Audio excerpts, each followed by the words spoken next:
Chers futurs managers et futurs leaders, bienvenue dans votre séance de principes de management que nous allons la consacrer aujourd'hui pour traiter le chapitre numéro 3, à savoir Management et Leadership, partie 1. Alors, le plan comporte une définition du leadership qui est la personne qu'on peut qualifier comme étant un leader et quels sont les apports des théories donc, du leadership. Ensuite, donc, nous allons distinguer entre manager et leader en entreprise et nous allons étudier les approches situationnelles du leadership. Alors, première partie. Donc, lorsqu'on parle de leadership, de quoi on est, on est censé donc discuter? Euh, Donc, le leadership, c'est la capacité d'une personne à influencer et à fédérer un groupe pour atteindre un but commun dans une relation de confiance mutuelle et pour une durée limitée. Donc, lorsqu'on parle de leadership, on va parler d'une personne qui a le pouvoir donc de guider les autres. C'est une personne aussi qui euh, qui doit et qui peut trouver donc les solutions aux différents problèmes et qui trace aussi une vision pour tout le monde. Autre qualité du leader, donc on peut aussi parler du teamwork, le travail d'équipe. C'est important, c'est important donc pour un leader qu'il sait comment construire tout d'abord une équipe et comment travailler en équipe. D'accord? On va ensuite comprendre pourquoi le travail en équipe, il est essentiel et il faut que le leader, il soit impliqué et il doit travailler donc avec cette équipe et il doit garder donc une ambiance de travail et une ambiance de travail qui est saine, donc sans conflit, etc. D'accord? Donc, c'est une personne aussi qui dirige, donc elle va diriger donc le travail d'équipe, qui est censée aussi mettre des stratégies. Autre, autre skills donc que le leader, il doit donc posséder, c'est la communication. On ne peut pas être leader sans savoir communiquer. Qu'est-ce qu'il va communiquer? Donc, il va communiquer tout d'abord la stratégie mise, il va communiquer aussi sa vision et il doit savoir comment communiquer donc avec le travail au sein donc de son équipe. Il doit aussi savoir comment trouver la solution donc avec consensus ou en discutant donc avec les différents membres de l'équipe. Aussi savoir communiquer va aider donc à faire ce qu'on appelle le brainstorming pour trouver la solution.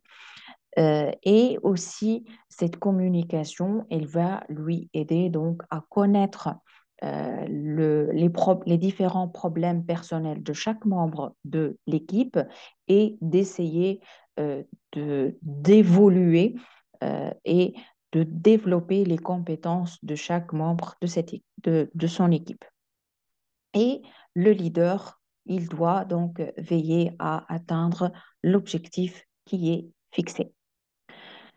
Lorsqu'on parle de leader, donc on va comprendre tout d'abord quelles sont les sources de pouvoir d'un leader. Tout d'abord, on a la source de pouvoir personnel, donc qui repose sur sur l'admiration des traits de leur caractère, leur charisme, leur intégrité et leur courage. Donc, les subordonnés font des actions parce qu'ils ont foi, parce qu'ils ont confiance dans les compétences de ce leader. Donc, qu'est-ce qu'ils disent? Ils disent que le leader, il a des connaissances, il a des compétences qui lui permet euh, de nous certifier que cette tâche ou cette action faite de la façon dont le leader il a expliqué, donc c'est la meilleure façon de faire cette tâche-là. Et la deuxième source de pouvoir, c'est le pouvoir organisationnel, donc qui va reposer certainement sur les réglementations et les lois de l'entreprise. Donc, ce leader, il a le pouvoir de décider, il a aussi le pouvoir de récompenser ainsi que donc le pouvoir de sanctionner. Ces deux pouvoirs, donc ces deux sources de pouvoir vont, euh, vont nous amener donc à augmenter la satisfaction du personnel, à avoir une meilleure organisation et donc à participer à l'évolution de la performance de l'entreprise. Donc, il est de nos jours, donc il est essentiel de savoir en entreprise quelle est la personne et en tant que leader, quelle est sa source de pouvoir et quand il va utiliser donc cette source de pouvoir. Quelle est la situation dans laquelle il va utiliser donc l'une de ces sources de pouvoir. Pour devenir un leader, de quoi on a besoin? Donc, premièrement, de rechercher toutes les occasions de changer, de croître et d'innover, d'accord? Expérimenter, prendre des risques, imaginer un futur qui est motivant, puisque le leadership, c'est le fait de savoir influencer, c'est le fait de savoir motiver une équipe de travail.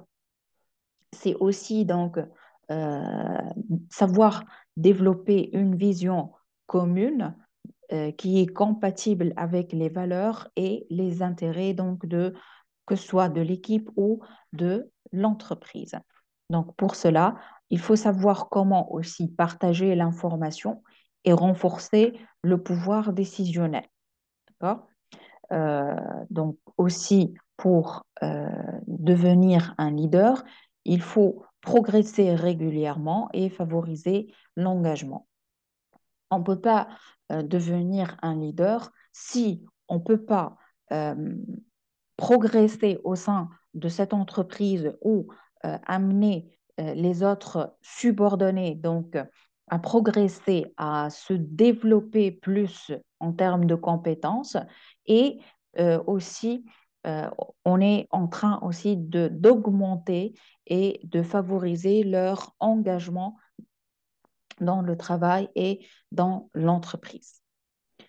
Aussi, une chose qui est très importante, c'est le fait de célébrer les réussites, que ce soit individuelles et collectives, et aussi reconnaître les contributions.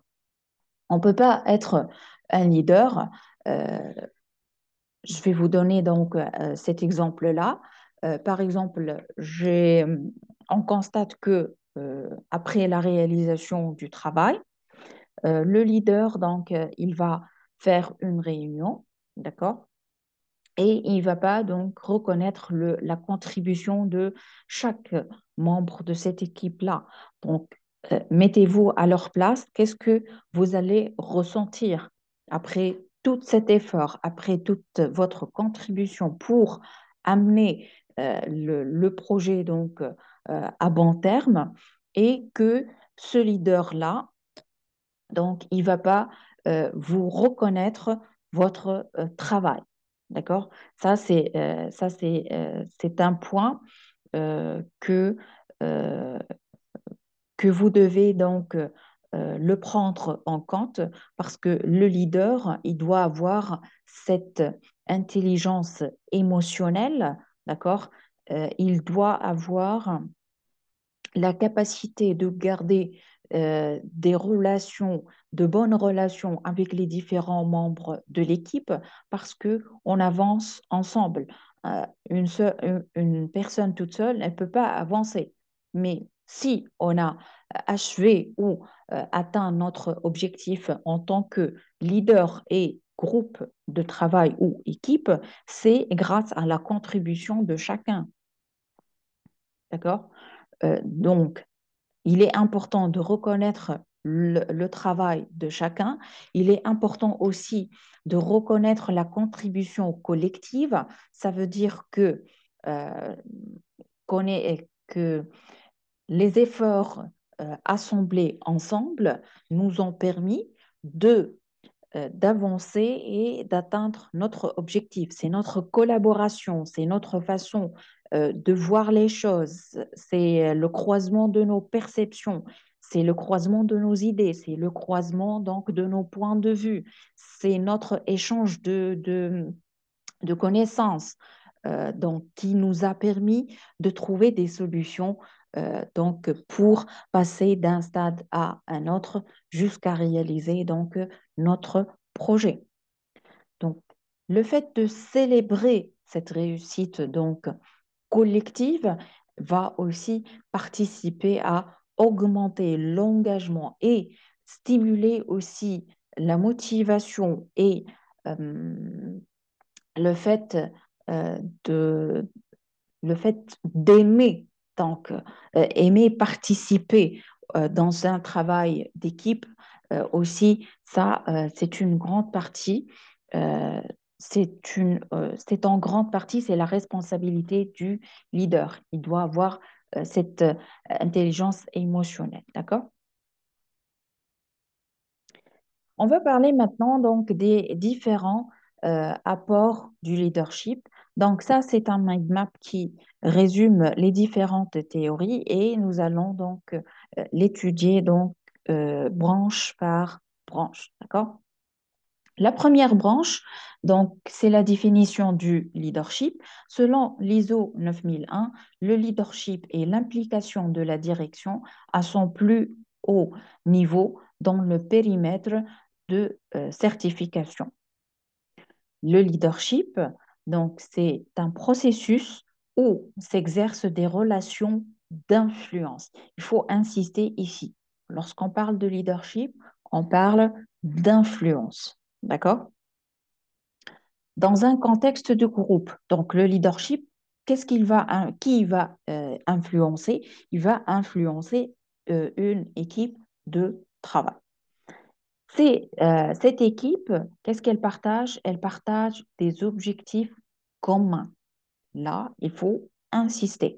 Même si chaque membre de cette équipe, il a un objectif individuel propre à lui. Ça veut dire qu'il veut participer dans ce travail d'équipe pour, par exemple, pour améliorer ses compétences, pour apprendre plus. Ça, c'est individuel, mais l'objectif pour lequel le leader, il va influencer donc l'équipe, ce sont des objectifs communs qui rassemblent tous les membres de cette équipe et qui se mobilisent pour réaliser ces objectifs ou les changements souhaités. Donc, une chose qui est très, très importante au sein de cette équipe, donc, on a euh, une équipe qui est pluridisciplinaire, qui ont différentes connaissances et ensemble, nous allons essayer de joindre ces différentes connaissances pour atteindre ces objectifs qui sont communs. Ça, c'est important. Il faut, lorsqu'on va constituer une équipe, il faut que on va insister et on va mettre en lumière les objectifs communs de cette équipe pour que les choses, elles soient très claires pour tout le monde. D'accord? Et il faut que le leader, il doit aussi mobiliser donc cette équipe. Il doit euh, essayer donc de motiver, d'amener donc, de garder une bonne ambiance qui va donc favoriser donc cette atteinte d'objectifs. Et il ne faut pas donc oublier que nous pouvons utiliser le leadership pour faciliter le changement. Ça, c'est une partie donc que nous allons étudier dans la deuxième partie de ce chapitre là. La première théorie, donc, on va étudier donc la théorie des grands hommes qui a débuté en 1900. On ne devient pas leader, qui stipule qu'on ne devient pas leader, on est leader. Les leaders ont des habilités naturelles de pouvoir et d'influence. Il faut donc avoir des skills qu'on appelle la bonne communication, être social, avoir des relations donc avec les autres, avoir donc de la charisme et c'est une personne qu'on peut faire confiance, d'accord? C'est une personne qui inspire confiance, d'accord? On peut, en tant que membre d'une équipe, on peut donc lui faire confiance et faire confiance en termes de relations, en termes de partage, on a confiance dans ses connaissances, etc. Selon cette théorie de grand homme, le leadership est considéré comme un don réservé aux élites. On trouve aussi la deuxième théorie, c'est la théorie des traits, qui se base sur la motivation par l'accomplissement. Donc, qui stipule qu'un leader, il possède des qualités supérieures, des habiletés naturelles pour mener euh, un travail donc à terme.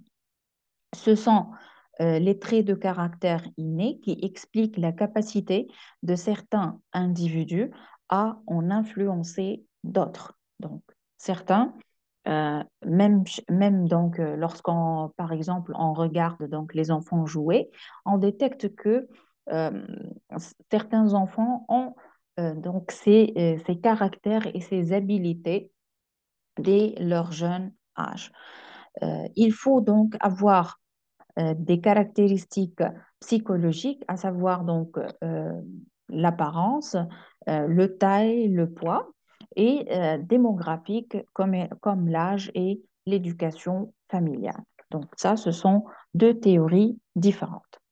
La théorie suivante, c'est la théorie comportementale donc, qui est née en 1940.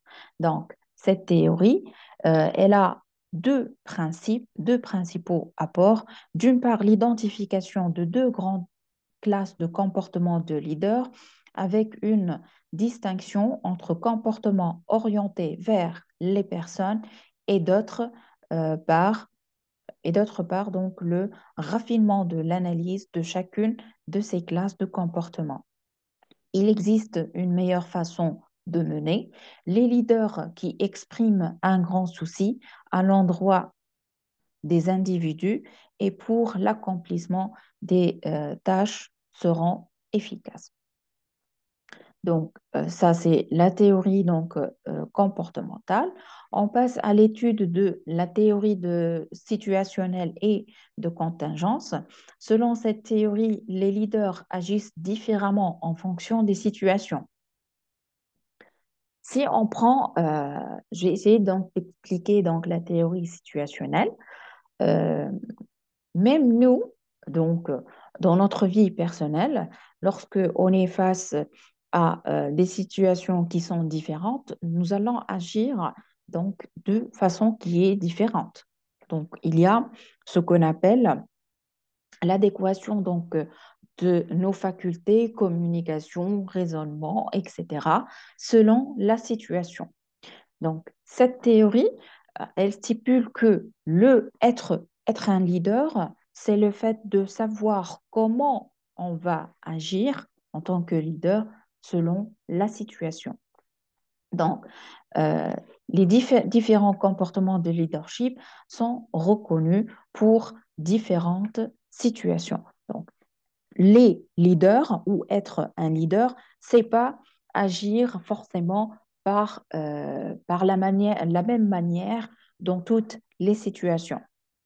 Mais aussi, c'est une compétence qu'on peut, que nous devons développer en entreprise. Chaque situation, elle a son propre contexte temporel et, temporel et spatial. et donc ses propres caractéristiques, ses propres informations. Donc, le leader, il doit choisir un style de leadership selon la situation. D'accord? Donc, pour cela, il y a plusieurs modèles. Par exemple, le modèle de leadership situationnel de Blanchard, que nous allons étudier donc tout à l'heure. La théorie aussi de Fielder et donc deux autres théories donc, que vous pouvez donc étudier et enrichir vos connaissances là-dessus. On trouve aussi la théorie néo-charismatique. Cette théorie, donc, elle stipule que le leadership est un processus relationnel.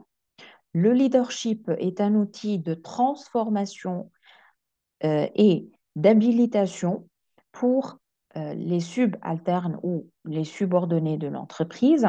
Pour cela, il y a trois skills basiques que le leader doit avoir, sont les connaissances techniques, humaines et conceptuelles. Donc ici, vous devez faire attention à ce que le leader doit avoir plusieurs compétences, doit avoir plusieurs skills. Euh, Par exemple, on euh, on peut pas donner la position de leader en entreprise pour une personne euh, qui a peur de prendre une décision ou qui prend, par exemple, trop de temps pour prendre une décision. Donc, il existe donc les théories de leadership charismatique, les théories donc de leadership transactionnel transformationnel et le leadership basé sur les valeurs. Ça, c'est une autre façon de schématiser pour vous donner donc comment dirais-je, des petits repères avec lesquels donc vous pouvez connaître les différentes théories. Donc, la théorie, par exemple, situationnelle, donc, elle parle de la flexibilité du leadership ou du leader. Euh, Lorsqu'on parle de situation, on doit être flexible. Le leader, il doit être flexible. Il doit passer d'un style de leadership à un autre. La théorie, donc aussi situationnelle, c'est le fait de savoir adapter le style de leadership en fonction du niveau de maturité professionnelle. Vous devez savoir qu'en leadership, on est pratiquement en leadership situationnel, on est lié aussi au degré de compétence, de maturité et d'autonomie de nos subordonnés. Donc, le leader, lorsqu'il va choisir un style, il y a plusieurs critères qu'il doit donc étudier avant de choisir un style de leadership bien déterminé. Lorsqu'on parle des théories transformationnelles, on parle de le fait d'insister sur l'honnêteté et l'intégrité. On ne peut pas faire confiance à une personne ou à un leader, surtout en entreprise. Euh, on ne peut pas lui donner cette position de responsabilité parce que être un leader, c'est aussi de la responsabilité sans qu'il soit donc une personne honnête qu'on peut lui donner euh, on peut donc lui donner de la confiance. Les théories donc aussi transformationnelles, elles insistent sur l'innovation et la création de changements. Parfois, en entreprise, on indique que le changement, il peut être en interne ou en externe. Mais ici, lorsqu'on a parlé du leadership transformationnel, le leader, dans sa position, dans son équipe, il doit essayer premièrement d'innover, d'instaurer cette culture d'innovation et de changement. Parce que ceci En instaurant donc cette culture dans son équipe, il va faciliter donc le changement et euh, le changement, ce n'est pas uniquement dans les procédés de travail, mais le changement aussi, il peut euh, concerner chaque personne à part. Pourquoi? Parce que le leadership, pardon, parce que le leader, il doit, euh, il doit se concentrer sur le développement des compétences de chaque membre de son équipe. Il doit savoir quels sont euh, les points positifs et les points donc négatifs en termes de force et faiblesse. Il doit essayer d'améliorer les compétences de chaque membre de l'équipe. Comme ça, on n'aura pas peur lorsque le changement va naître dans notre environnement. On aura déjà cette culture, on accepte, on a les compétences nécessaires pour s'adapter ou pour réagir euh, à ce changement-là. Ensuite, la théorie transactionnelle qui se base sur les contributions et les rétributions. Les- la, con- le- la théorie transactionnelle, elle permet l'évolution professionnelle des collaborateurs et elle se base sur les sanctions et les récompenses. Donc, dans la théorie transactionnelle, nous allons essayer en tant que leader, de récompenser les membres de l'équipe si ils ont réussi dans leur activité ou si ils ont euh, amélioré leur façon de travailler ou ils ont apporté des connaissances bénéfiques au travail de l'équipe. Et si il existe si donc un subordonné, donc, il a fait donc une faute, donc nous pouvons en tant que leader le sanctionner. On trouve aussi la théorie de contingence qui se base sur la prise de considération de l'environnement et la flexibilité et l'adaptation. Le leader, il doit prendre en considération l'environnement. L'environnement, euh, donc le leader, en d'autres termes, le leader ne doit pas perdre de vue l'environnement donc où il est en train d'opérer, que ce soit l'environnement interne ou l'externe, et il doit garder cette flexibilité et capacité d'adaptation. Lorsqu'on parle des théories de leadership basées sur les traits, ici, on va parler sur les traits de personnalité, en termes d'honnêteté, confiance, responsabilité, etc. L'environnement non pris en considération. Lorsqu'on parle des théories des traits, donc on ne va pas invoquer ou parler de l'environnement. Donc ici, dans cette théorie, l'environnement n'est pas pris en considération. La théorie des grands hommes, donc le leadership étant une qualité innée. Donc ça existe chez la personne dès sa naissance. Donc on est en train de mettre en évidence les qualités du grand leader. Ça aussi, c'est une autre, disons, c'est une autre façon qui va aussi vous simplifier et qui va vous aider à capter quels sont les différents points essentiels de chaque théorie selon l'exigence des normes 9001. Alors, lorsqu'on parle du leadership selon l'Organisation internationale de normalisation, dont avec l'ISO 9001 version 2015, on parle d'implication des dirigeants et des collaborateurs, on parle aussi d'orientation des clients et on parle de l'approche processus. Donc, l'approche situationnelle du leadership, c'est Premièrement, l'influence des managers, la flexibilité aussi des managers et l'adaptation des managers. Dans le leadership transformationnel, on trouve l'inspiration et la motivation du personnel, l'engagement et la collaboration du personnel. Si on a si on a un personnel non engagé, donc on n'aura pas la collaboration et on ne pourra pas atteindre les objectifs.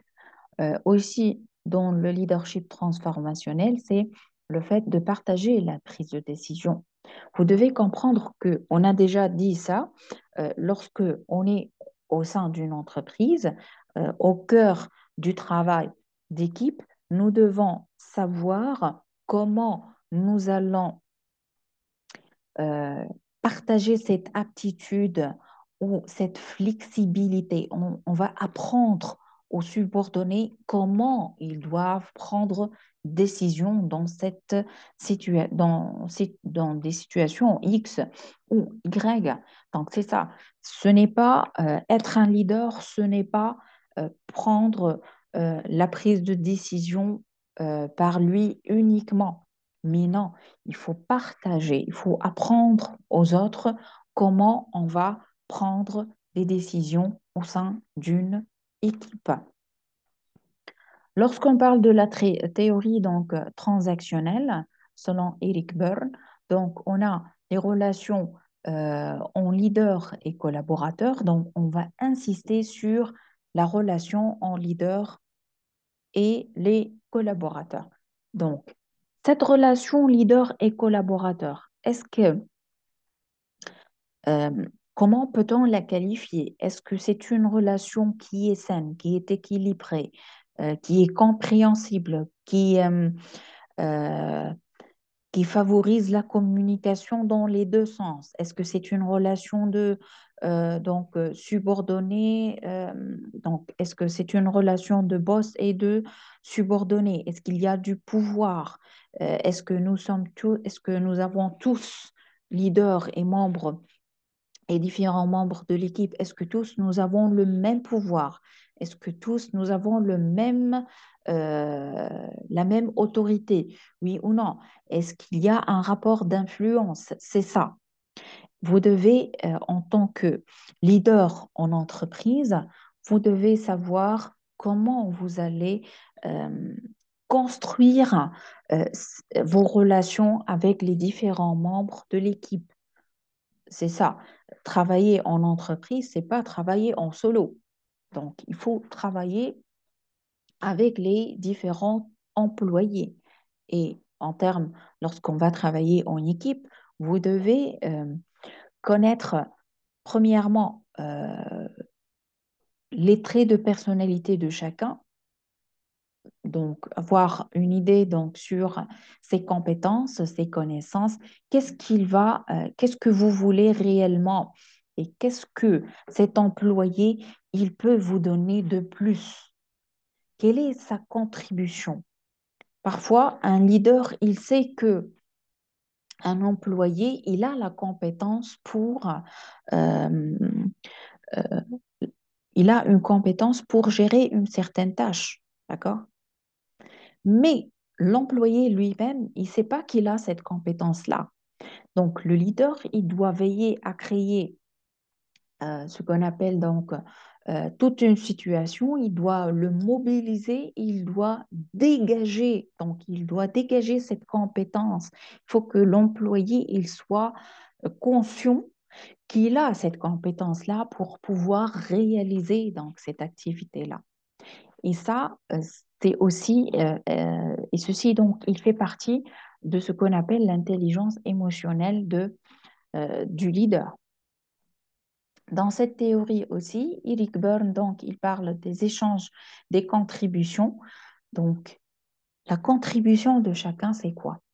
Et aussi, on doit savoir la contribution collective. Qu'est-ce que la sommation des contributions individuelles?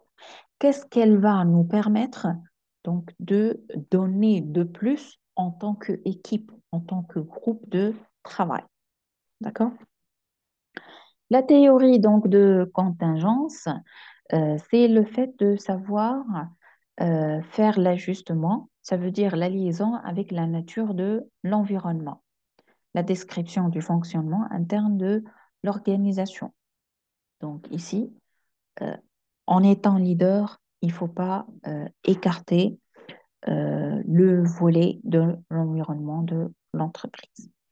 La théorie comportementale, elle se concentre sur le comportement des leaders, sur les décisions participatives. Nous devons, en tant que leader, amener tout le monde à participer dans la prise de décision. Si vous devez comprendre l'importance de la participation de tout le monde dans la prise de décision. Si on participe tous à la prise de décision, nous serons tous, après la prise de décision, nous serons tous motivés, nous sommes tous concernés et c'est dans notre intérêt d'appliquer cette prise de décision collective.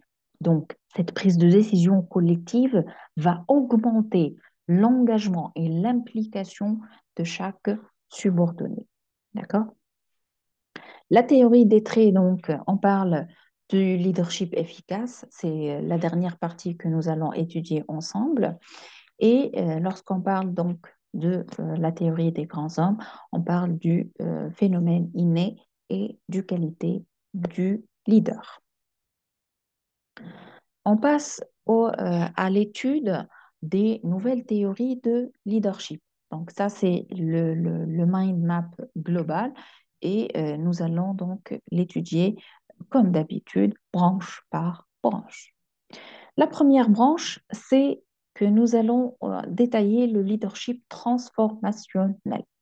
Donc, ce leadership transformationnel, il porte sur l'organisation comme un domaine de l'énergie.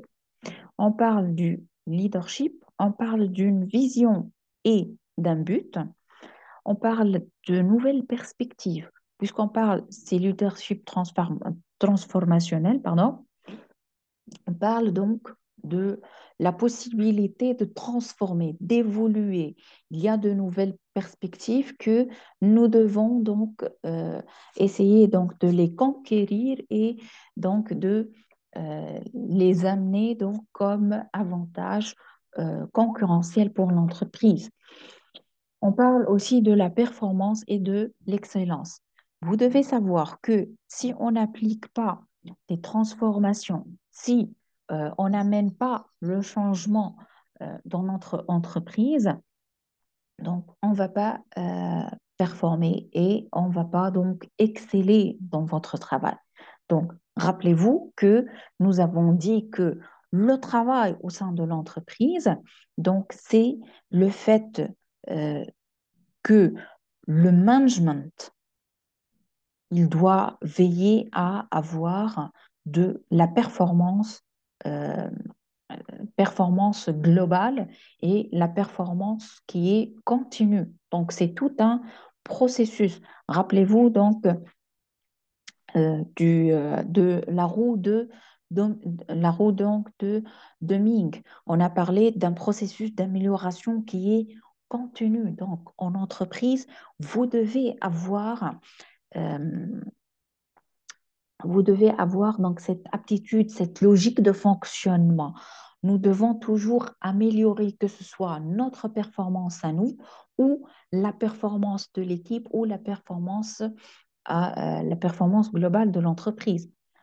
Vous devez savoir que en améliorant la performance individuelle en tant que leader, vous allez améliorer la performance de toute l'équipe de travail et vous allez participer à l'amélioration de la performance globale de l'entreprise.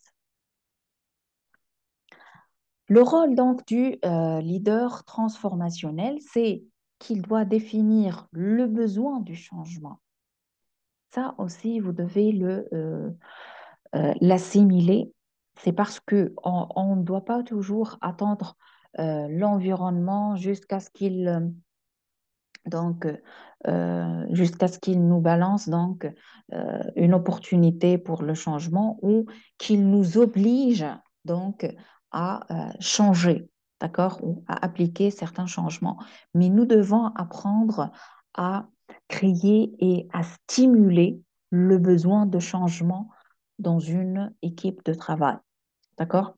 Et ceci, il va transformer l'organisation. Lorsqu'on parle de transformation de l'organisation, on parle de l'amélioration du travail, l'amélioration du processus, l'amélioration du produit, l'amélioration de la communication avec l'environnement, l'amélioration donc de nos procédés donc euh, de comment dirais-je nos procédés donc de respect de l'environnement, d'accord? Et donc, ce leadership transformationnel, ça va nous permettre de créer de nouvelles visions. En entreprise, on doit évoluer, on doit trouver de nouvelles visions, de nouvelles perspectives. Si notre environnement, il est donc en perpétuel changement, pourquoi vous devez obliger l'entreprise à stagner et à garder la même position? Ça, c'est la logique des choses. La logique des choses, c'est que puisque mon environnement, il évolue, moi, en tant que leader en entreprise, je dois toujours veiller à trouver de nouvelles visions, à créer le besoin de changement au sein de l'équipe. C'est une culture, le changement. Et nous allons étudier donc la culture et la conduite de changement dans le prochain chapitre. Le leadership transformationnel, donc, il est motivant, enthousiaste et confiant. Il ne s'agit pas donc de se jeter à l'eau lorsqu'on parle de confiance. On doit donc avoir des précisions, une vision qui est exacte, d'accord, pour que euh, cette exactitude en vision, elle va vous permettre, euh, elle va être une source de motivation et d'enthousiasme donc euh, vers vos subordonnés. Donc, lorsqu'on parle de leader transformationnel, on parle du pouvoir que ce leader, il peut stimuler donc intellectuellement les différents membres de son équipe. Il a de la charisme, il peut inspirer les autres. Il peut donc, lors d'une discussion ou lors de ce qu'on appelle le brainstorming, donc, il peut stimuler, il peut inspirer, il peut pousser les employés à trouver, à creuser dans leur esprit et de trouver de nouvelles façons, de nouvelles visions, de nouvelles solutions, de nouvelles idées. Et c'est une personne qui a de la considération, d'accord? Parmi les valeurs, on trouve la paix, l'égalité, la liberté et la justice, d'accord? Ça, c'est le leadership transformationnel. On passe à la théorie donc comportementale du leadership. Donc, c'est une théorie donc, dans laquelle donc, on ne cherche pas les traits innés ou les capacités chez les leaders. Il y a deux dimensions. La dimension caractère, donc le leader comportemental, il a un objectif, c'est le fait de réduire les conflits. Il faut pas, il faut pas, comment dirais-je, euh, éviter ou éviter donc les implications euh, des conflits sur le travail et sur la liaison entre euh, leader et subordonné. Au sein d'une équipe, on a besoin d'un leader qui sait comment premièrement, détecter avant le déclenchement des conflits. Et ça, c'est une compétence de l'intelligence émotionnelle.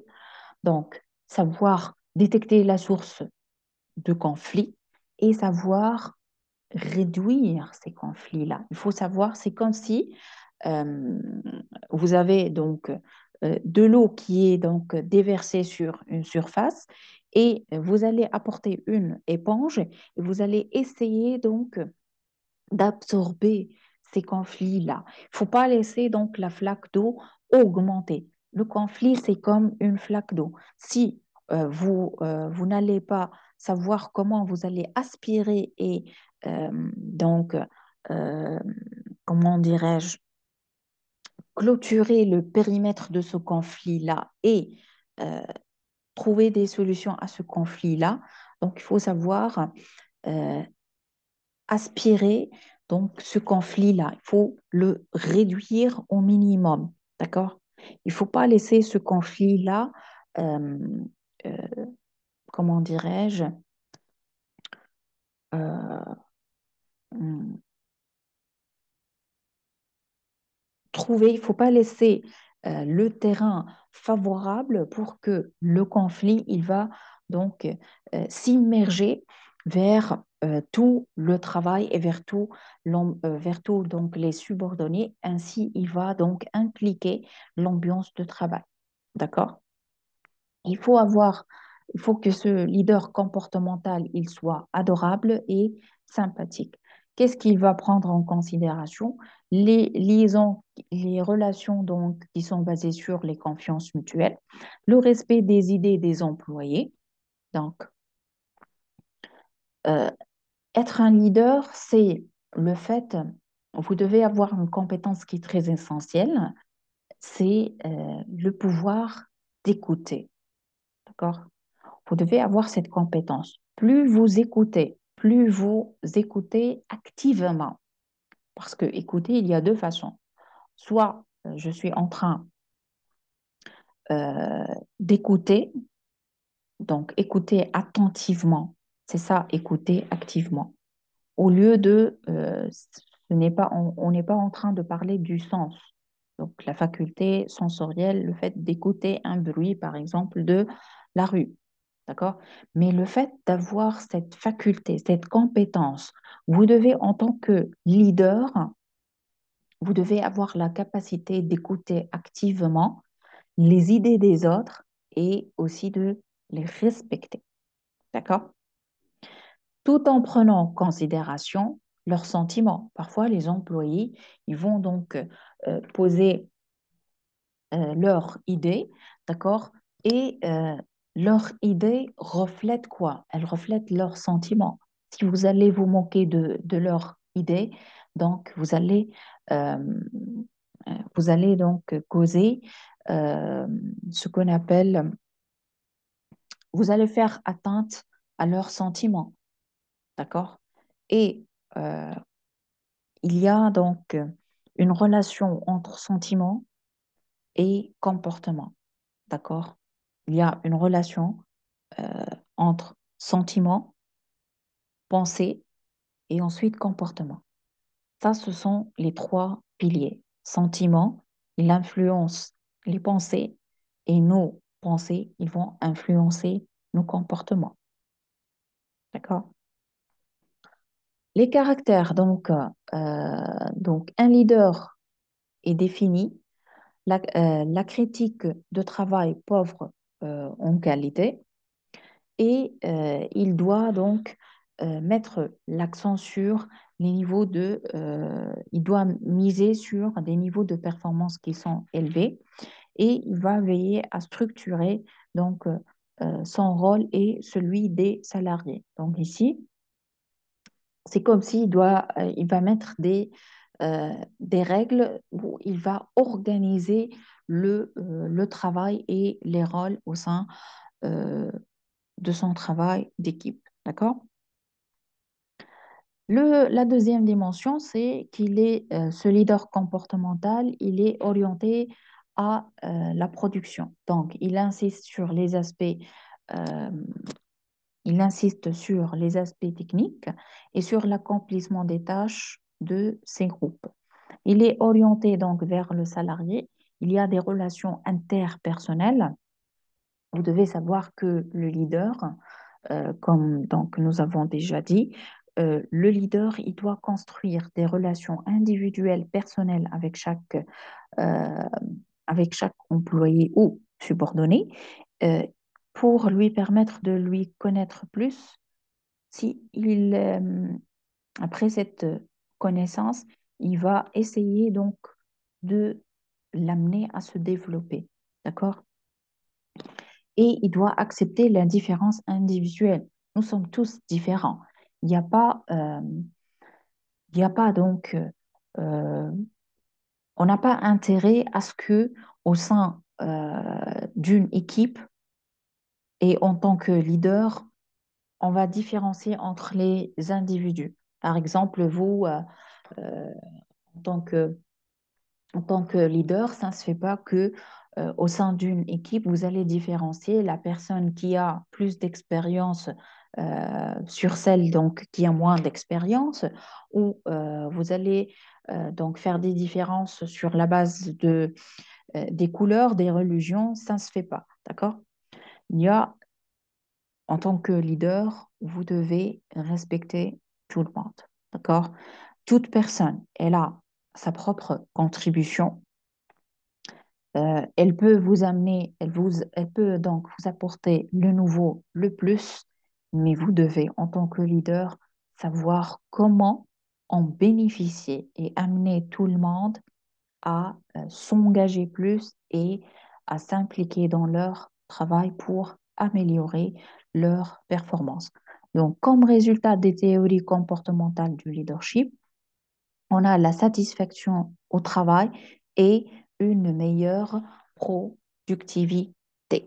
D'accord? On passe à la théorie donc situationnelle. Donc, nous allons l'étudier plus en détail dans les diapos suivants. Donc, il y a quatre principaux euh, styles de leadership, à savoir le directif, le participatif, le persuasif et le délégatif. Donc, nous allons étudier ça euh, donc, dans les diapos suivants. On passe à l'étude donc de la théorie du grand homme. Parmi donc, c'est le fait que elle stipule que, on a déjà dit, que elle stipule que les leaders sont nés pas développés. Elles ont des traits secondaires, des traits donc cardinaux et des traits donc centraux comme l'honnêteté et l'intelligence. D'accord? On passe maintenant à l'étude de la différence entre manager et leader en entreprise. Vous, en étant un visiteur dans une entreprise, lorsque donc, vous allez, par exemple, participer à une réunion, donc en tant que, par exemple, je vais trouver une situation, par exemple, vous êtes un nouveau actionnaire, d'accord? Ou vous travaillez comme étant un directeur de banque et vous allez donc assister à une réunion.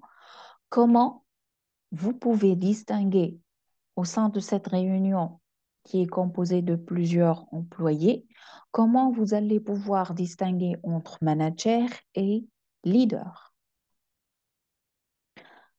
Alors, le leadership est différent du management. Ça, c'est clair. D'accord? Lorsqu'on parle du management, on parle des stratégies, on parle des objectifs. Donc, et lorsqu'on parle de leadership, on parle de la motivation, on parle de la vision, du travail d'équipe, des challenges. Donc, le leadership et le management sont nécessaires au succès de l'entreprise.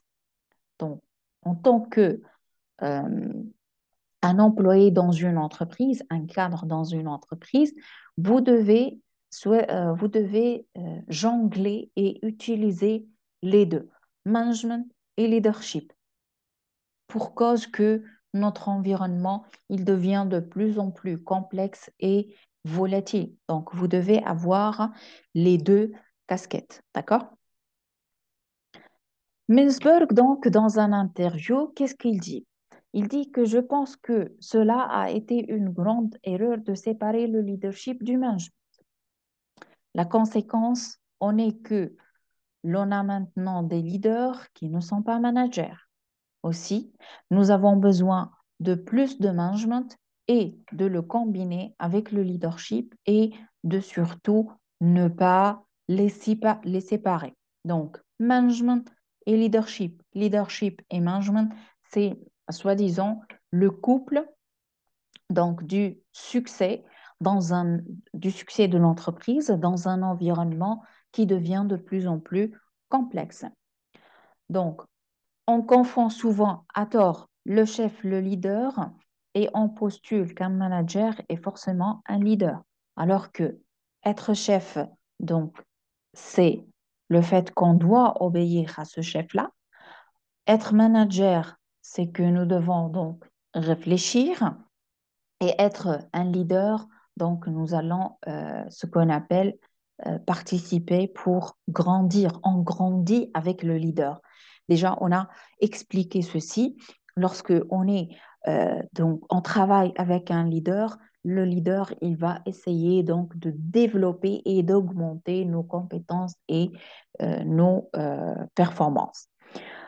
Or, donc, si Mintzberg milite euh, pour la nécessaire prise en compte du leadership dans le management, on se rend compte que de nombreux managers tiennent leur autorité d'autres sources que du leadership.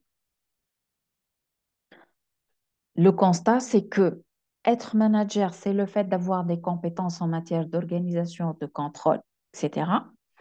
Et être un leader, c'est le fait de disposer d'un pouvoir d'influence sur les autres.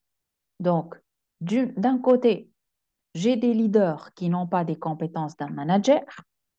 De l'autre côté, j'ai des managers qui ne disposent pas de toutes les qualités d'un leader. D'accord? Selon donc Robbins, en 2006, il définit le leadership comme étant la capacité d'orienter, mobiliser durablement un groupe d'individus vers l'accomplissement de buts précis. Et il définit le management comme étant le fait de diriger le travail des autres et d'être responsable des résultats obtenus. Donc, le management, il nous fournit un système de gestion amélioré, d'accord, grâce à ces quatre fonctions. Et le leadership, grâce à ces quatre fonctions, il nous permet d'avoir un climat de travail amélioré. Si nous allons ajouter, donc, euh, si nous allons utiliser ou joindre un système de gestion amélioré à un climat de travail amélioré, nous allons donc participer indirectement à l'amélioration des résultats de l'entreprise. Les fonctions et les pratiques du leadership. Donc, le leadership, donc, premièrement, donc, c'est le fait d'examiner. Les responsables mettent constamment à jour leurs connaissances de leur organisation et de son environnement. Ensuite, deuxièmement, le leader, il va se focaliser. Donc, le travail d'équipe de l'organisation est régi par une mission, une stratégie et un ensemble de priorités bien définies. Focus on something. D'accord? Ensuite, aligner et mobiliser. Le leader, il doit aligner et mobiliser les troupes, ses subordonnés. Les parties prenantes internes et externes appuient les objectifs de l'organisation et mobilisent les ressources pour atteindre les objectifs. Soi-disant, nous avons examiné et focalisé et nous n'avons pas mobilisé donc les subordonnés, on ne va pas donc pouvoir euh, tracer et suivre les étapes pour atteindre notre objectif. Le leader aussi, il doit inspirer. Donc, l'organisation présente un climat d'apprentissage continu et le personnel montre son encouragement même lorsqu'il fait face à des difficultés. Être leader, c'est savoir se maîtriser en termes de comportement et en termes de sentiments et euh, savoir aussi maîtriser les sentiments et les comportements des autres. Lorsqu'on est face à des difficultés, euh, un leader, il doit savoir comment il va gérer cette difficulté-là. D'accord? Ça, c'est important. Car lorsque nous sommes face à des difficultés, on réagit en tant que personne, en tant que subordonné, on réagit de façon qui est différente. Alors, le leader, il doit avoir l'intelligence de savoir euh, discuter, de savoir parler, de savoir comment il va communiquer ses difficultés, comment il va intervenir lors de ces difficultés pour inspirer les autres et donner l'exemple, non pas frustrer, donc être frustré et frustrer les autres. D'accord? Les fonctions et les pratiques de management, donc comme nous avons déjà vu le processus de management, donc le fait de planifier, examiner l'avenir et dresser un plan d'action, organiser, c'est consulter le corps technique et social, diriger, commander, coordonner et administrer, contrôler, confirmer conformité face aux ordres. Maintenant, on atteint comment je peux distinguer entre manager et leader selon Cotter. Être manager, c'est préparer les plans et les budgets, fixer les objectifs, gérer la complexité, s'assurer que l'organisation a les capacités nécessaires pour atteindre les objectifs fixés, s'assurer que le plan mis euh, est atteint en contrôlant le travail des employés et en solvant les problèmes. Alors que le leader, il va développer une vision et une stratégie pour atteindre cette vision. Le leader, il est en mesure de gérer le changement. Il a cette capacité-là, d'accord? Euh, il a les qualités essentielles pour pouvoir gérer le changement. Un leader, il doit aligner les employés à la vision de l'entreprise et aux objectifs, leur communiquer la vision et les objectifs qui les impliquent. Donc ici, on a rejoint des qualités ou des soft skills que le leader il doit avoir. C'est le fait de créer une vision, le fait de communiquer, savoir communiquer, et comment il va impliquer donc les employés pour arriver à cet objectif-là. Le leader, il doit aussi motiver et inspirer les employés afin qu'ils travaillent pour réaliser cette fiction, prendre soin de leurs besoins, valeurs et émotions. Donc, le leader, il est là pour vous aider, il est là pour vous inspirer, pour vous motiver, pour vous impliquer. Il prend en considération vos besoins, vos valeurs et vos émotions. Dans ce diapo, on distingue sur le niveau de personnalité, donc entre manager et leader, et au niveau du rôle au sein de l'entreprise.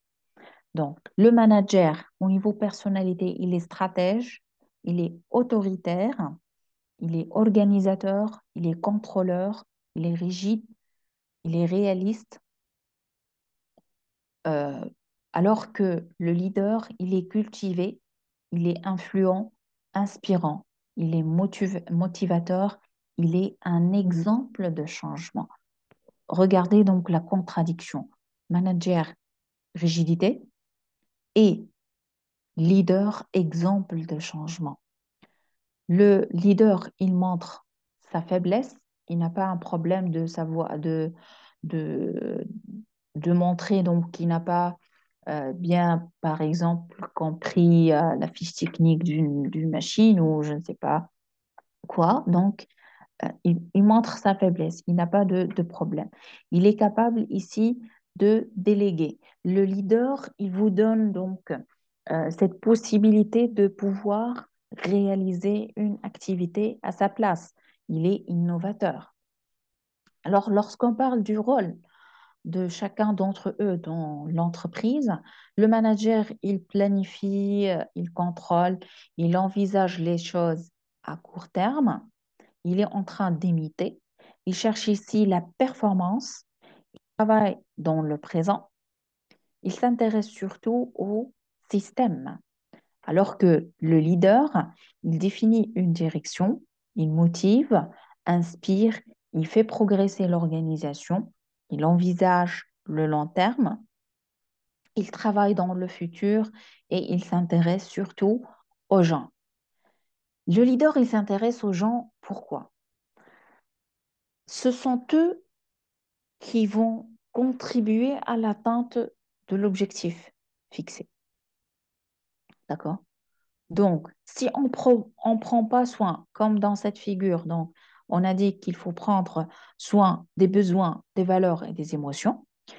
Si on ne prend pas donc euh, soin de ces variables-là, ces gens ne seront pas impliqués, motivés, engagés pour contribuer à la réalisation d'un projet ou à l'atteinte d'un objectif bien déterminé.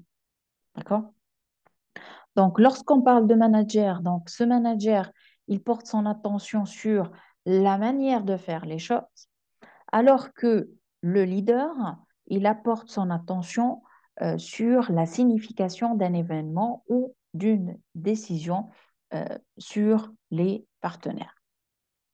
Donc, cette figure, vous devez savoir qui, euh, quel côté c'est le leader et quel côté c'est le manager. D'accord? On passe, après l'étude des différentes caractéristiques donc, d'un manager et d'un leader, on va donc étudier ensemble le code de conduite d'un manager. Donc, le manager, il a la détermination pour anticiper les évolutions et adapter son action. Il est doué d'humanité pour comprendre son équipe, partager son travail et ses difficultés. Il a le courage de prendre des décisions pertinentes et de mener lui-même son équipe à la réussite. Il est modeste, simple et il a le sens du dialogue. Il cherche la proximité, donc particulièrement là où les difficultés sont particulièrement fortes. Le code de conduite d'un leader, donc premièrement, toujours éviter le laisser-faire et exercer le pouvoir que l'on a, encadrer, mais ne pas enfermer, faire confiance, être ferme, être constant dans l'effort, vigilant à l'application des normes, être participatif, adopter un style de direction en harmonie avec son caractère. Le stratagème maintenant, manager plus leader, combiner management et leadership pour améliorer la performance de l'entreprise. Donc, le manager, il doit développer ses aptitudes pour devenir un leader. Donc, premièrement, il doit savoir comment maîtriser donc le personnel en créant un environnement organisationnel motivant le personnel pour atteindre l'objectif de son choix. Changer aussi et avoir un modèle mental qui est clair, qui améliore notre perception du monde pour faciliter la prise de décision et la mise en œuvre des plans d'action. Ici, le manager, il doit avoir une vision qui est partagée, donc la construction qui va amener à la construction de l'engagement du groupe en partageant notre vision, moyens et la trajectoire à suivre pour y parvenir. On doit, en tant que manager, donc, il doit apprendre, euh, appliquer ce qu'on appelle l'apprentissage d'équipe. C'est le fait de développer l'intelligence de l'équipe par la réflexion et la conversation collective. Et il doit donc appliquer un système de pensée. Ça veut dire créer un langage pour décrire et comprendre les forces et les liens qui façonnent les comportements du système. Troisième partie maintenant, c'est l'étude de l'approche situationnelle de Blanchard. Donc, selon Paul et Ken Blanchard, il n'existe pas de bon style de leadership. Un leader doit adopter le style le plus adapté à la situation. Donc, l'objectif d'un leader consiste à accroître progressivement le niveau de maturité de ses collaborateurs afin de développer leur autonomie dans le travail. Les lois de leadership situationnel sont quatre. Premièrement, l'efficacité d'un leader, elle passe par le développement des personnes dont il a la responsabilité. En tant que leader, si vous voulez être efficace dans cette position, donc vous devez veiller à euh, développer continuellement les compétences de vos subordonnés. Deuxièmement, l'efficacité consiste à adopter à un instant donné le ou les styles de commande euh, que commande la situation. Donc, il y a une adaptation et compatibilité entre euh, le style de leadership et la situation pour être efficace. Troisièmement, l'efficacité consiste à évaluer en performance l'autonomie des personnes et des groupes.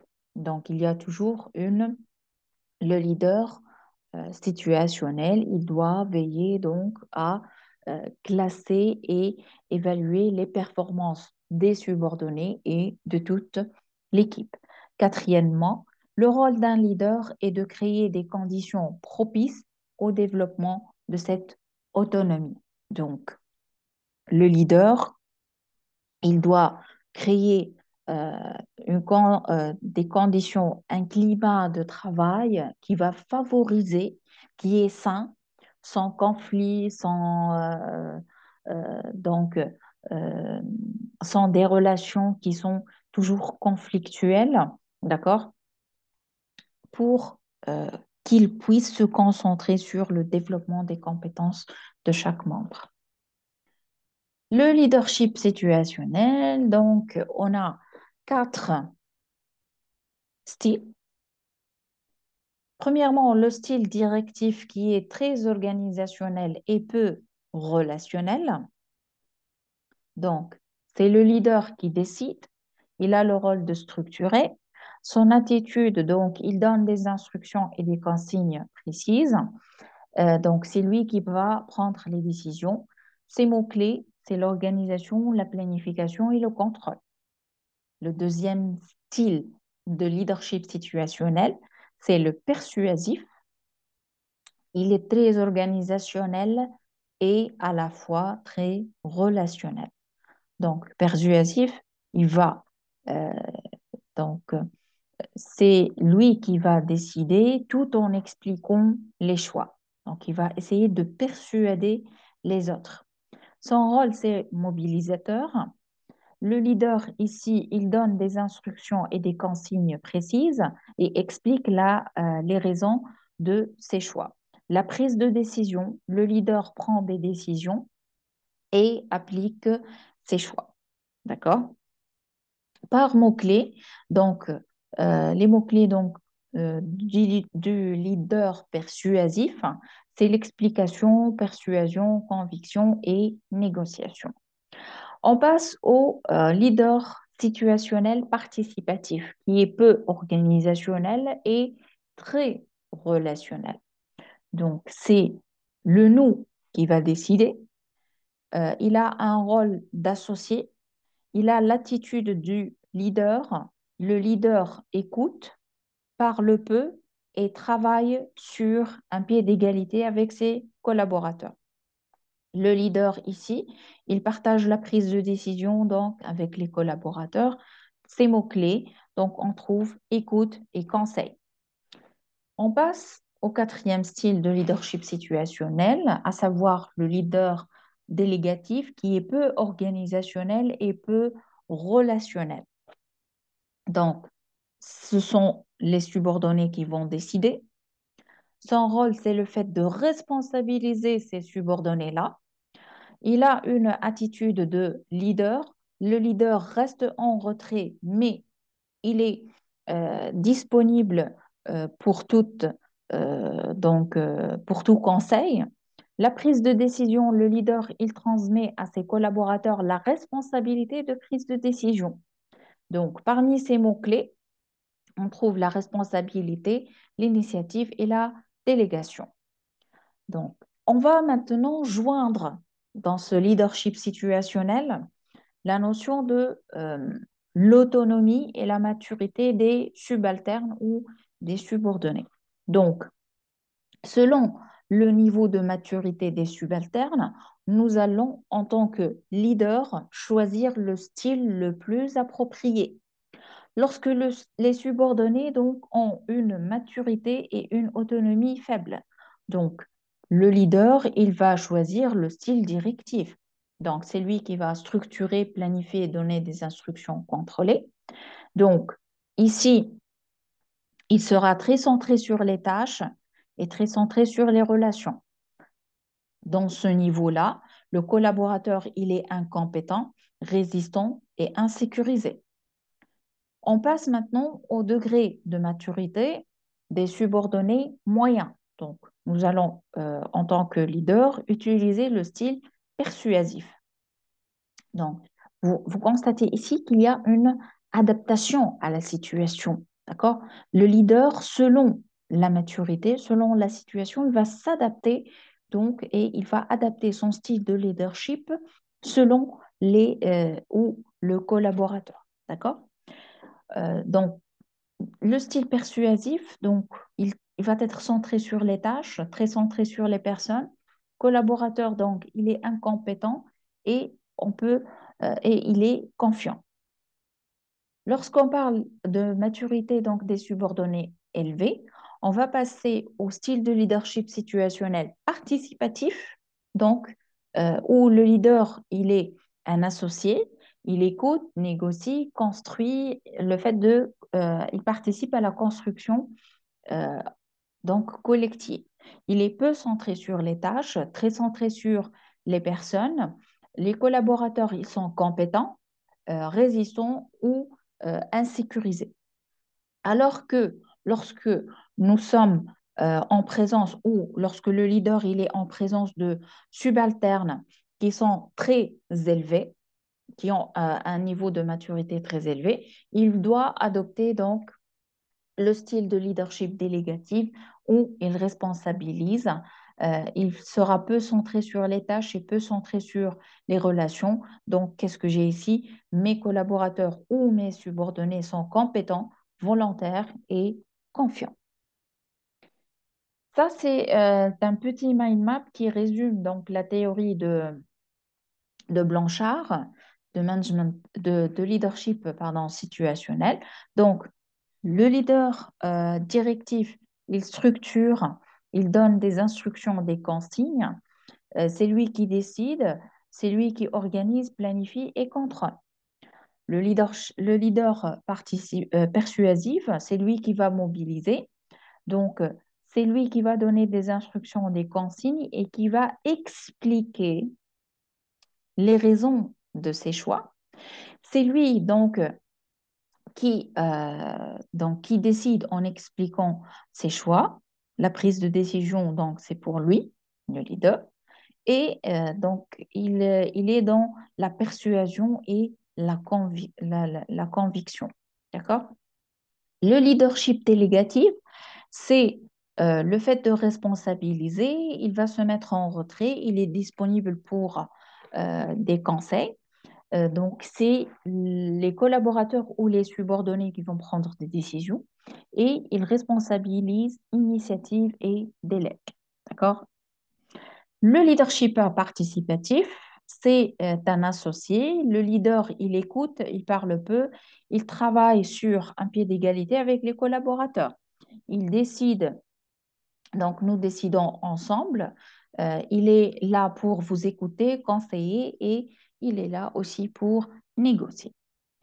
Ça, c'est un mind map qui résume donc les différentes théories donc situationnelles, donc les théories ici de Blanchard et euh, parmi donc euh, parmi donc les principes de cette théorie, c'est le meilleur style dépendra de la situation, de la tâche effectuée et de la performance de l'équipe. Il n'y a pas un meilleur style de leadership. Les meilleurs leaders présents, pèsent ces différentes variables affectant leur situation, puis ils sélectionnent leur style de leadership. Parmi son objectif, c'est le fait de créer un environnement de travail participatif et favorise l'adaptabilité pour ressortir le meilleur des talents dans l'équipe. C'est aussi un autre objectif des théories situationnelles. Donc, c'est développer les compétences et l'autonomie des membres de l'équipe afin de les motiver et, et obtenir donc des bons résultats. Donc, à ce point-là, donc, je vais essayer donc de résumer qu'est-ce que nous avons vu ensemble jusque-là. Donc, nous avons vu euh, qu'est-ce que c'est que le leadership, définition du leadership, quelles sont les différentes approches théoriques du leadership. Donc, on a étudié donc une à une. Donc, on a pris quelques petits détails grâce au mind mapping. Et ensuite, nous avons distingué entre manager et leader.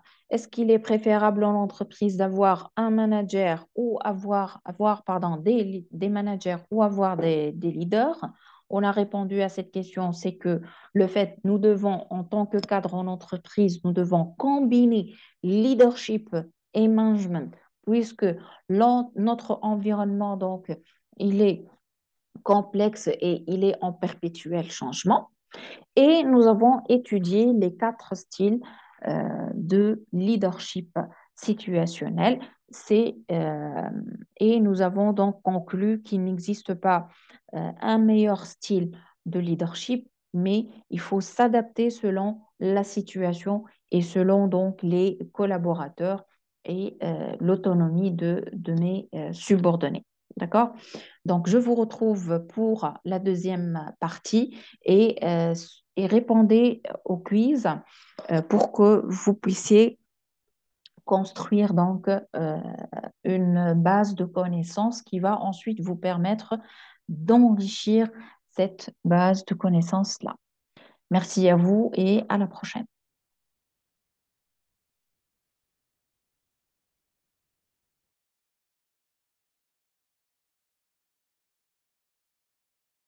Après l'étude des différentes caractéristiques donc, d'un manager et d'un leader, on va donc étudier ensemble le code de conduite d'un manager. Donc, le manager, il a la détermination pour anticiper les évolutions et adapter son action.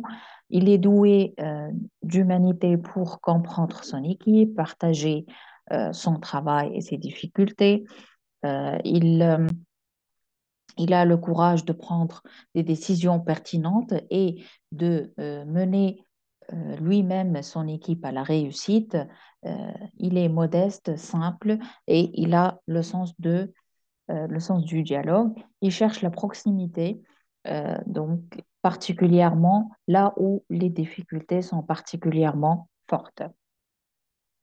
Le code de conduite d'un leader, donc premièrement, toujours éviter le laisser-faire et exercer le pouvoir que l'on a, encadrer, mais ne pas enfermer, faire confiance, être ferme, être constant dans l'effort, vigilant à l'application des normes, être participatif, adopter un style de direction en harmonie avec son caractère. Le stratagème maintenant, manager plus leader, combiner management et leadership pour améliorer la performance de l'entreprise. Donc, le manager, il doit développer ses aptitudes pour devenir un leader. Donc, premièrement, il doit savoir comment maîtriser donc le personnel en créant un environnement organisationnel motivant le personnel pour atteindre l'objectif de son choix. Changer aussi et avoir un modèle mental qui est clair, qui améliore notre perception du monde pour faciliter la prise de décision et la mise en œuvre des plans d'action. Ici, le manager, il doit avoir une vision qui est partagée, donc la construction qui va amener à la construction de l'engagement du groupe en partageant notre vision, moyens et la trajectoire à suivre pour y parvenir. On doit, en tant que manager, donc, il doit apprendre, euh, appliquer ce qu'on appelle l'apprentissage d'équipe. C'est le fait de développer l'intelligence de l'équipe par la réflexion et la conversation collective.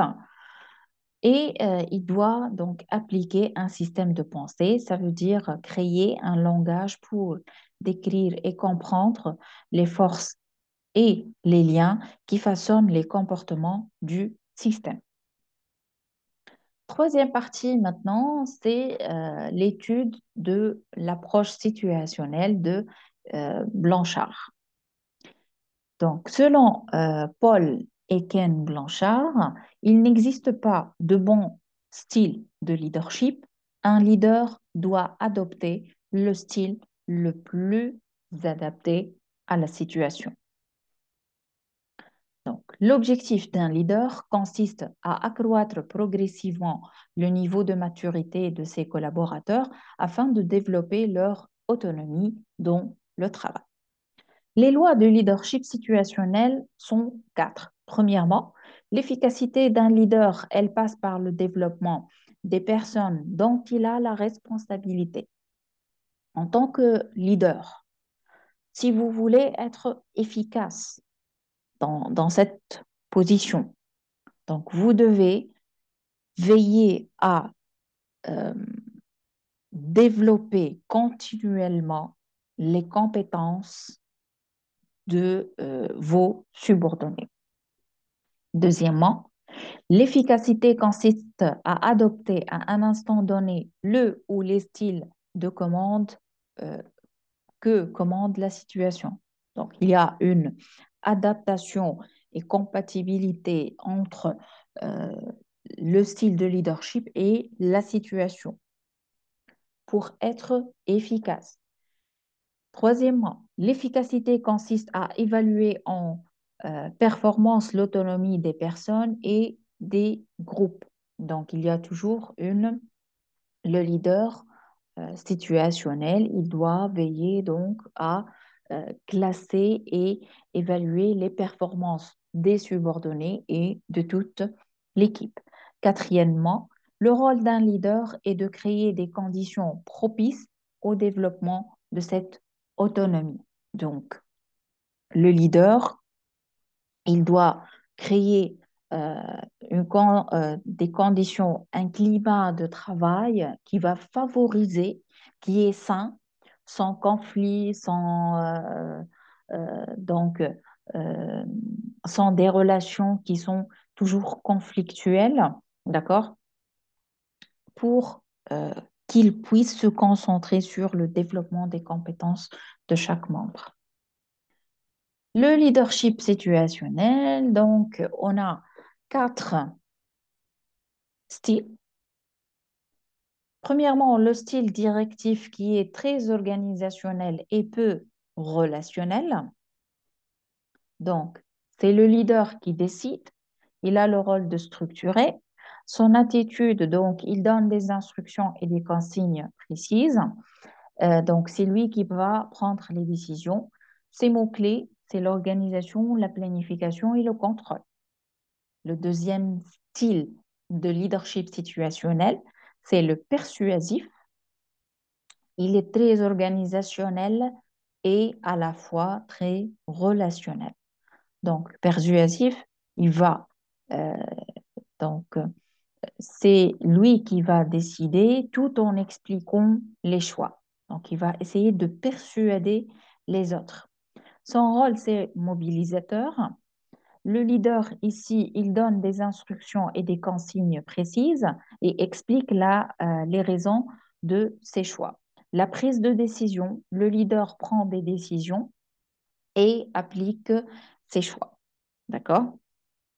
Par mots-clés, donc les mots-clés du leader persuasif, c'est l'explication, persuasion, conviction et négociation.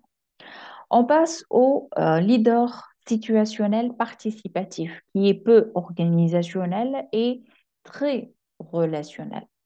Donc, c'est le nous qui va décider. Il a un rôle d'associé. Il a l'attitude du leader. Le leader écoute, parle peu et travaille sur un pied d'égalité avec ses collaborateurs. Le leader ici, il partage la prise de décision donc avec les collaborateurs. Ces mots-clés, donc on trouve écoute et conseil. On passe au quatrième style de leadership situationnel, à savoir le leader délégatif qui est peu organisationnel et peu relationnel. Donc, ce sont les subordonnés qui vont décider. Son rôle, c'est le fait de responsabiliser ces subordonnés-là. Il a une attitude de leader. Le leader reste en retrait, mais il est disponible pour pour tout conseil.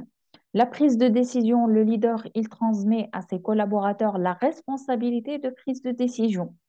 Donc, parmi ces mots-clés, on trouve la responsabilité, l'initiative et la délégation.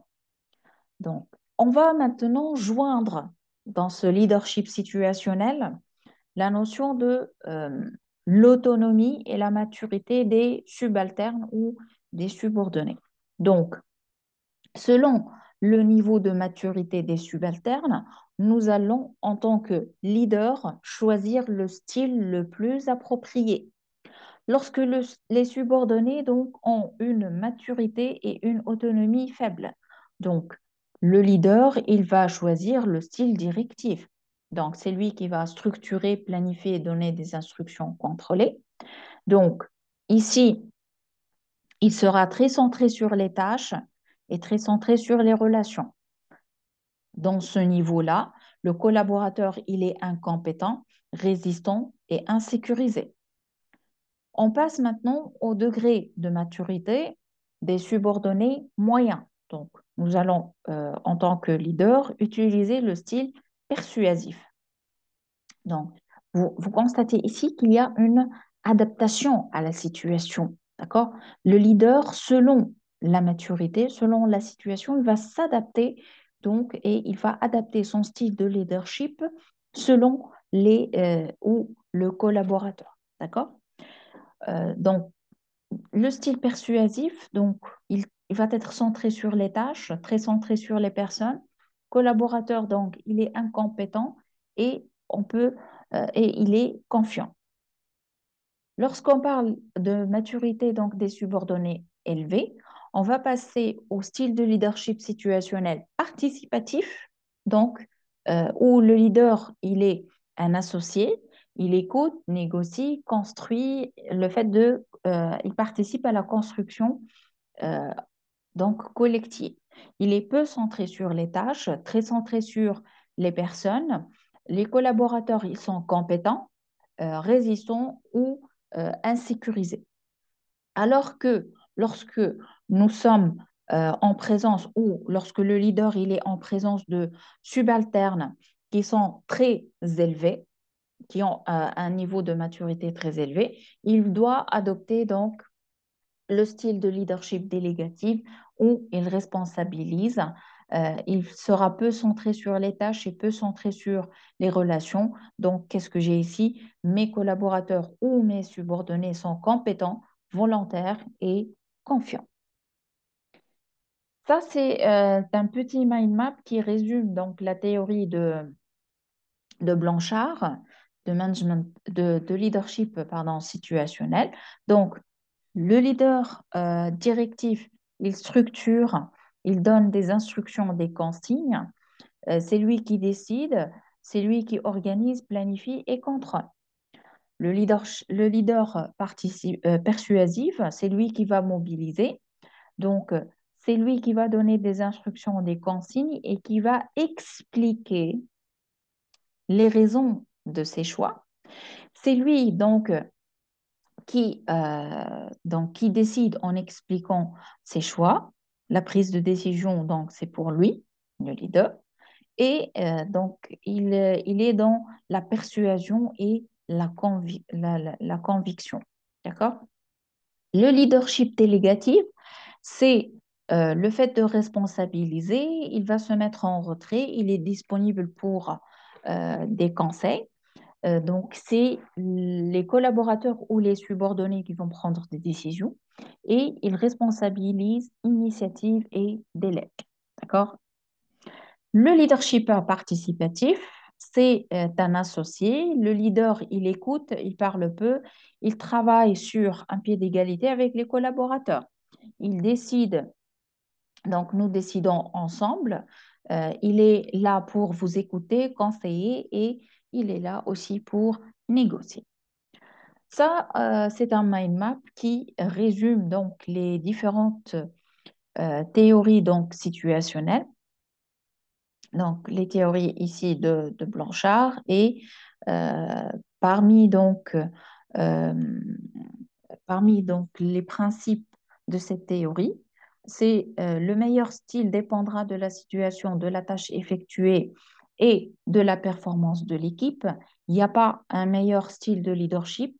Les meilleurs leaders pèsent ces différentes variables affectant leur situation, puis ils sélectionnent leur style de leadership. Parmi son objectif, c'est le fait de créer un environnement de travail participatif et favorise l'adaptabilité pour ressortir le meilleur des talents dans l'équipe. C'est aussi un autre objectif des théories situationnelles.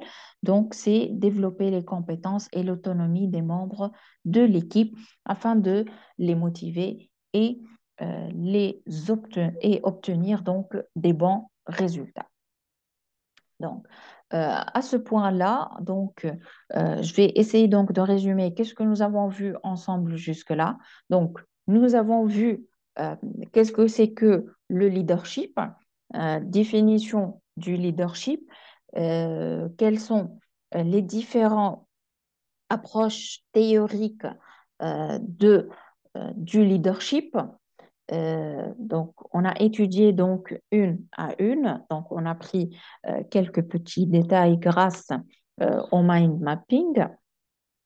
Et ensuite, nous avons distingué entre manager et leader.